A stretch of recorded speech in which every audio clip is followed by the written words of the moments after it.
Battle of the Bulge. Right. You were there. I was there right at the start. What's the memory you walk away from that experience? Well, I guess there's a couple good ones. Memory, we ran out of food, we ran out of ammunition, ran out of, it was cold, you know, bad. And we were moving a lot and digging in a lot. And then all of a sudden, we were surrounded. And we were surrendered by the colonel of our outfit. We didn't have individually, you know, be taken by the Germans, but they had so much artillery firing in on us, and we got, you know, we saw so many of them, and then the thing came down to break your rifles, break everything, not let them, in other words, not let them use it. Right, right. So that's what we did in a certain time. Were you disappointed to hear that? I mean, was there a sense of, oh, hey, we better throw in the towel on this one and lose the battle but win the war? Well, it's one of those things you see in the infantry, you never know really what's going on. Right. I mean, we knew what was where we were, but we didn't know what was going on maybe 500 yards away.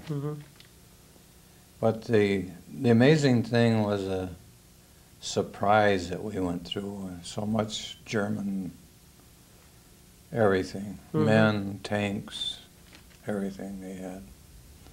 And nobody seemed to realize that it was that big. Right. And then, of course, after that, we were marched back for 2 days. And we saw everything that everybody talks about. Men laying there frozen, and nothing to eat. We didn't go out and maybe get a rutabaga or something and eat it. But then the big thing was in the program today. They mentioned Christmas Eve, and of course I'll never forget Christmas Eve, because we were in the 14-8 cars in the siding, and we were bombed. And those old cars went boom, boom, boom, boom. And it was really something. We didn't know if we were going to get out of that or not. Right. And then they took us on back, and then finally we got back into civilization. Where were you on VE Day? VE Day, well, after we had quite a story there at the, and I should tell these people about it. The Germans were going to move our camp.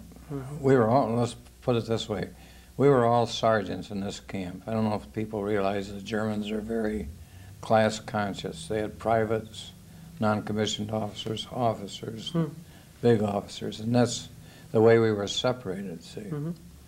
They were going to move our camp. We were all sergeants in this camp, sergeants and corporals. And no officers, no privates. And they let word out that they were going to move us, which we knew they were doing, because we had radios and we knew what was going on in the camp. So the fellows in charge of the camp I was in came up with this idea that we had made knives out of wood, had different things, you know. You had time, so you'd sit there and whittle a knife. I'll be there. And so they figured that they'd get, I wasn't one of these top men, but they came out with the fact that when we moved, they would place the men that had the knives ever so often. A certain time, there's going to be it's going to happen. Sure. Let's put it that way. And then they let it out to the Germans, you know, and say, hey, you know what's going on here? They got scared, and they never moved us. We were one of the few camps that wasn't moved. I'll be there. And they were, you know, they marched from back in further and stuff like that. Then the American Army came through, and we thought they were going to knock down the gates, you know, and we were going to be free. They didn't do that. They put up guards. Oh, is that right? Yeah, yeah. See, people don't realize what happened. They put up these guards around us, and well, they didn't want us loose on the German countryside. Sure. See? And so they put up the guards, and then they ran out of manpower, so they had to ask for people to help them, you know, from us. Yeah. So, well, some of the guys were in pretty good shape. Yeah. Oh, that's terrific. Then- What's then go ahead, go ahead. Then they flew us out. Did they? Came back. Yeah. Ah, terrific. What's the message you want to give to your kids and grandkids? Well, freedom is a wonderful thing, and I think this tragic bombing in New York City is going to really wake us up. It's people have never seen such bombing like they did down there. Of course, as civilians. Of course, we saw it in the war, but Right. I mean,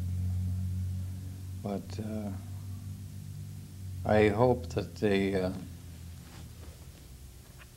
kind of go after these fellows.